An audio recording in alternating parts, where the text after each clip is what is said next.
Welcome to Transitions. I'm your host, Antoinette Zloty. In this show, we'll focus on education choices and especially how they impact our choices of employment. When we reflect on our past, certain people come to mind. They're people who have helped us at these certain times in our lives when transitions are important. These might be teachers, parents, actually, they could even be our peers. Hopefully, they've helped with you achieving your educational goals. Some major decisions and sacrifices are made along the way as we try to achieve our goals. Nothing's done without a lot of hard work. Joining me today are Manitobans who will introduce themselves, share the kind of supports that they've received in the past while trying to achieve their educational and employment goals.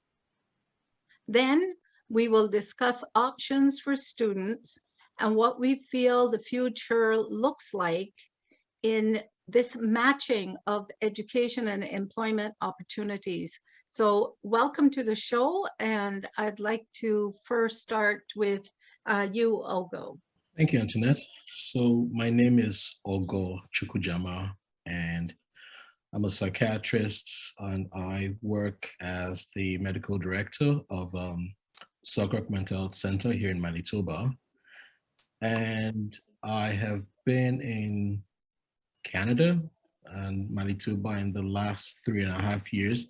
So I'd say that would be one of the big transitions for me, moving here from Ireland.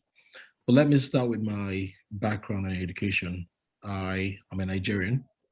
I was born and studied in Nigeria. I went to medical school in Nigeria at the University of Nigeria. And in 2006, I decided to do my residency program. I moved to Ireland and I did my residency program there.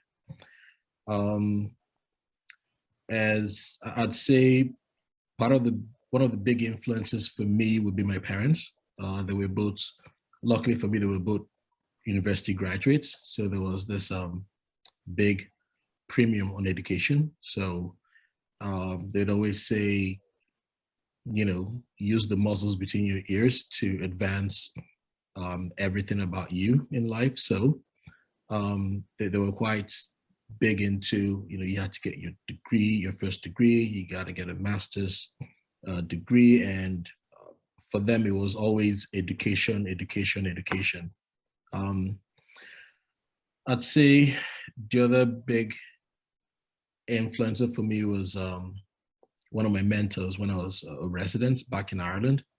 He'd lived most of his life in Canada, and he was just retired, and he'd moved back to Ireland because he was Irish, and he encouraged me to look at moving to Canada. He explained the lack of doctors, the opportunities we had, and while it was a big transition to move from Europe to Canada, it was also a very good one. And yeah, I think that's means in a nutshell.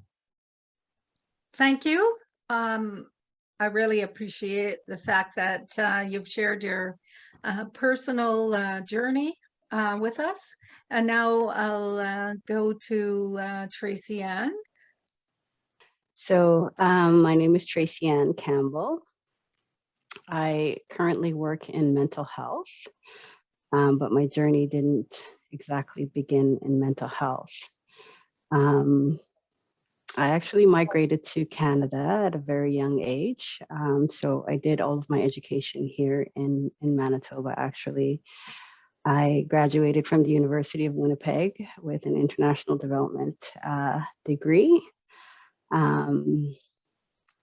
That path I had hoped would have taken me international to work in development in developing countries. Ideally, I would have loved to have gone back or gone to, for the first time, to Africa to, be a part of be a part of the continent in any way I can, for it to flourish, to grow. So as I had said, my journey started from that aspect of things, but now I'm in mental health. I would say that what influenced me along that path, I'm going to say first and foremost, my mother was a huge influence on my life. Education was something that was promoted strongly within our household. Even though she was not a university graduate, this is something that she wanted for all of her children to pursue and fulfill their destiny. And I guess one way of doing that was promoting us to learn, to grow, and to go to school. After I left the University of Winnipeg, I worked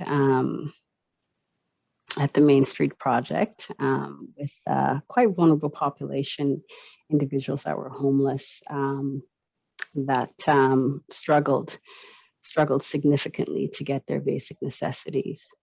In some way, I mean, homelessness does have a high correlation with mental health.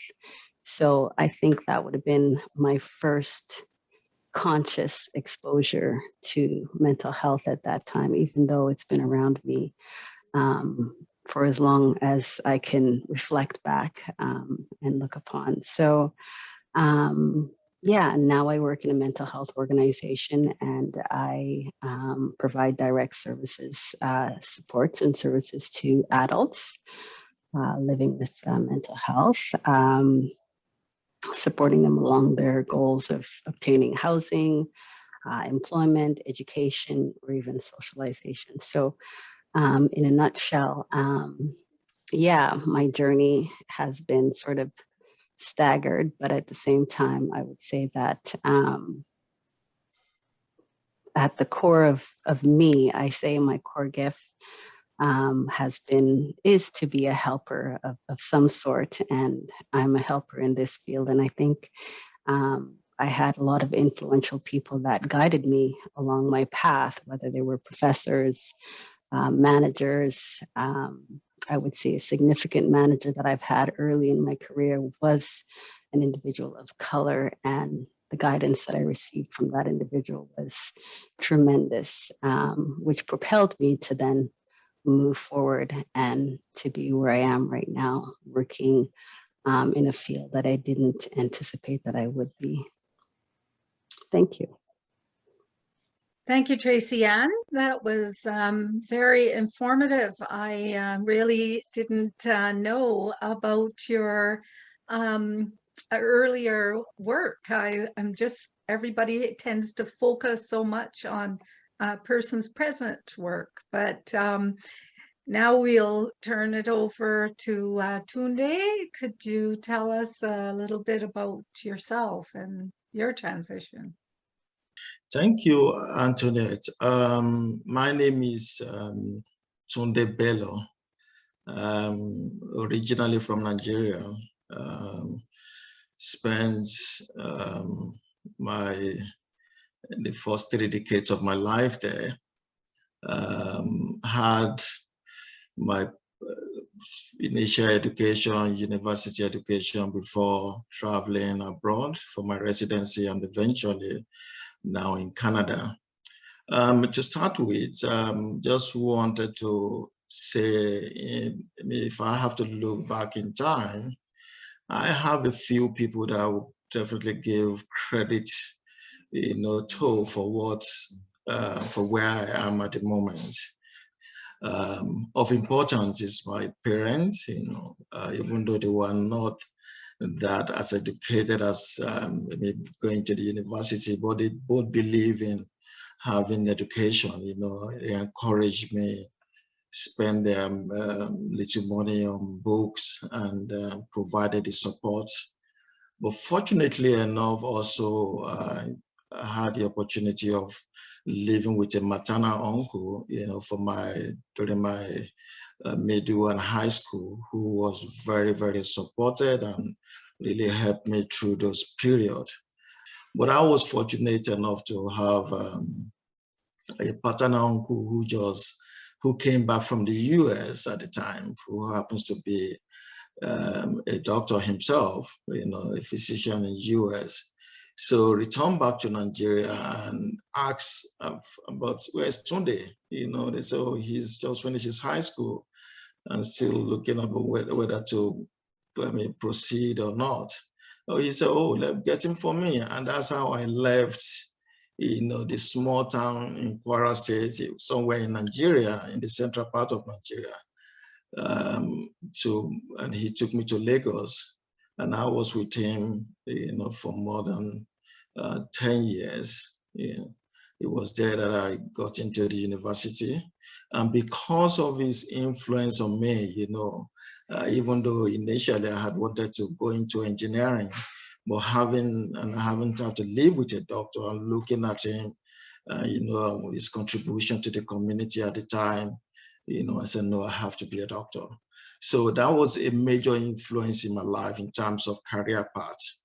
And so he took, the bold step of providing 100%, for the support all through my university days. And after that, I did a bit of work as a family physician for a while before deciding to proceed and looking for residency opportunity in Europe. So which led me to moving to Ireland at the time. In Ireland, psychiatry was was well evolved. It was very structured, advanced compared to Nigeria at the time. And it was one of the few training programs, where you could see a progression, both from the first year to the last year of your training. And we were very fortunate at the time that, I came at a time when there was need for trainees. And that was why I got in there, and spent 4 or 5 years, 5 years training as a psychiatrist before completing my training and eventually working there as a local consultant for a few years. It was why during my years as a local consultant that a friend of mine who was working in UK told me about opportunities in Canada. So what I did was there was one in Regina and one in Moose Jaw and also in Manitoba here. But, eventually of all these 3 places, I felt very comfortable coming back to Manitoba, not because of my friend, just because of the people that I met within that 2 days that I was here. They were quite friendly, very supportive, and very helpful. So that has been my journey. Since in Manitoba, I've been working in chronic care with WRHL and also a staff member of the Department of Psychiatry, University of Manitoba. And it's been very fulfilling. The people have been very nice, and also been very supportive to the cause. Thank you. Thank you. I really have a total different and new appreciation of the journey that people have gone through that have actually become part of the healthcare system here in Manitoba. I want to sort of now take a look at what are the possible stressors that some of the students might be going through. So I think maybe what I could do now is let's talk a little bit, just touch on each of us, the financial challenges that people face. Maybe I could start with Tracy Ann. Could you comment on the kind of stress that you see people going through? I believe that one of the most common challenges that individuals are facing when they're coming out of school or graduating from school, first off would be, finding a job. They no longer have funding of student loan. They may have been working part-time to support themselves. So finding adequate employment, I would say, is the biggest barrier that most students are facing today. And how about Ogo? Yeah, so it can be quite daunting going from being a student to employment. I guess what matters is where the person is. Some people want to go straight into employment, and that will be because they've got student loans to pay back. Some might want to go into further education afterwards, but at the same time, they're thinking about the impact that would have on their future financial health. So it can be tough. I think what matters the most would be, as much as possible, trying to keep the cost of education down. And the best way to do that is if one can try and access scholarships, bursaries, and there's a lot of this out there. It's just trying to know how to find the source for these scholarships. It would be great, especially for Black Canadians, if we have, say, a website where we can have a lot of these scholarships collated into the one place. Networking as well to get access to these scholarships would make a big difference, I think. If the cost of education is cheaper, then the pressure to get into work and paying them back very quickly is reduced. Thank you very much. And maybe Tunde, what about yourself? What do you think about that transition and some of the burdens that might go from the educational experience into work? Thank you, Antoinette. The transition, just like Ogo mentioned, can be very daunting and difficult, not only for these individuals, but also for their families, as we know. One of the things I think that I think would be very helpful is, apart from maybe assessing or having opportunity to get bursaries, or maybe government support, coming into their aid to reduce some of these loan burdens. One other thing I think can be very helpful is if we have supportive employers, so if we have employers like this who can help students who have this heavy loan burden on them, on graduation, and they can provide them that support and that pathway, I think this will go a long way. Thank you so much, Dr. Bello. I'm particularly interested too in the students learning a little bit more about mental health and getting more aware.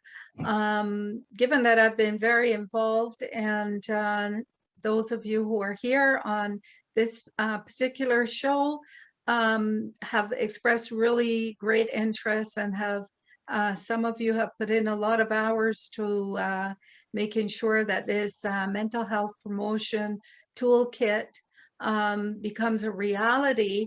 I think that I'd like to see more people focus on learning more about mental health as well. There are things that they can do, take a look at their housing and some of these other determinants of health besides education and employment. The Mental Health Promotion Toolkit, as all of you are aware, is something that we are all trying to get people to take a closer look at and to learn more about how to take care of themselves, and also of others, how to take care of them. Tracy Ann, I think you know of some opportunities too for students in with CMHA, where they can maybe apply for some positions or apply to get some training. So can you comment on that, Tracy Ann? So CMHA is trying to fill the gap as best as possible in this current climate. And I would say that with the awareness of youth and the demands of their needs when it comes to employment, mental health, gaining experiences. So currently, CMHA is not open to open entry positions. We're not taking in individuals at open entry positions. What we do recommend is for individuals to have post-secondary education in mental health. And we also try to, we're actually actively trying to fall in line with our mandate our mission to be more inclusive and diverse. So I would say that CMHA would be a place that as a Black graduate, I would gladly apply to, because it's a safe environment. And yes, they're trying to be, they're allies. I mean, they're doing the work to be inclusive and to have a diverse workforce. So yeah, it would be a good opportunity having the right educational background. Medicine in Manitoba. What do you guys think in terms of the opportunities for young students? So thanks for that question, Antoinette. I think a lot of Black Canadians should actually explore that.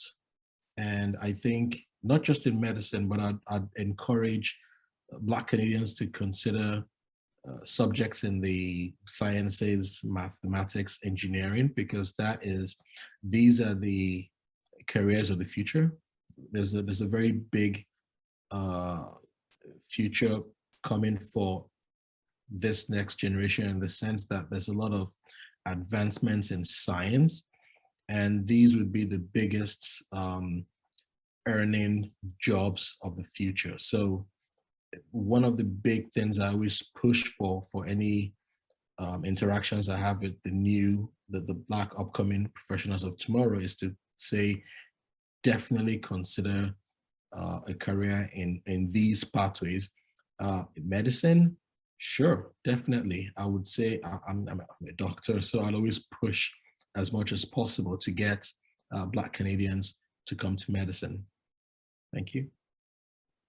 But just like you will know, most of the time, it all depends on personal interests. You know, some people see medicine based on what they've heard from people they've had interaction with, you know, has been very difficult, you know, it requires many years, and that, you know, you're probably going to be sitting in your office seeing patient 8 to 5 every day. You know, you may not have a life.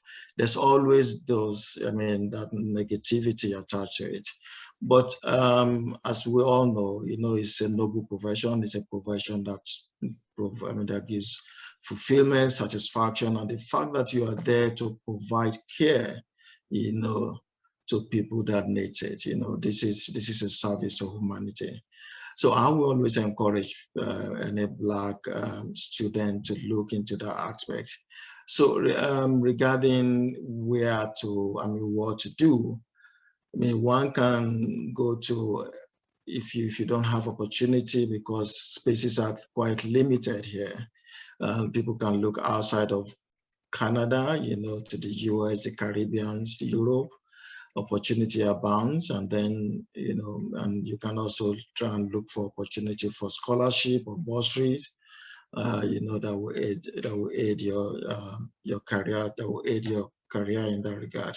So it will always be one area that I will encourage Black Canadians to look into, and provide some mentorship. I've had a few people come to me and asking me to kind of guide them about, you know, what I think about medicine in terms of their choices and things like that.